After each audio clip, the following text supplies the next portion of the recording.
Mit navn er Glenn Jacobsen fra firmaet Shopbiz. Jeg vil nu vise jer en kort gennemgang af vores integrationsmodul mellem Microsoft C5 og Magento Webshop system.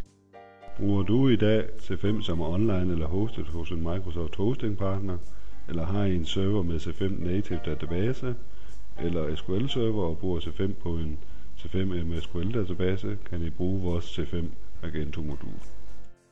Vores C5 Magento løsning kører begge veje med vores totale integration. Ved opstart sammenkæder vi de eksisterende data, jeres forretning i dag er baseret på. Ved opstart vil alle data, der er i Magento Webshop, blive overført til din Microsoft Dynamics C5 løsning.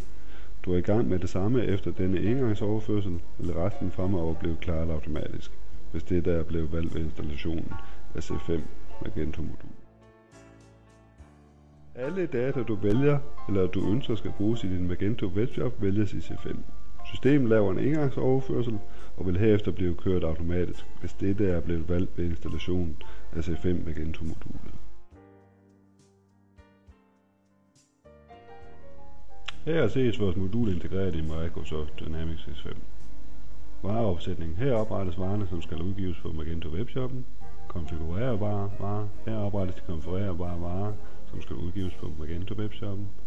Og vareegenskaber. Her oprettes de varer med vareegenskaber, som skal udgives på Magento Webshoppen.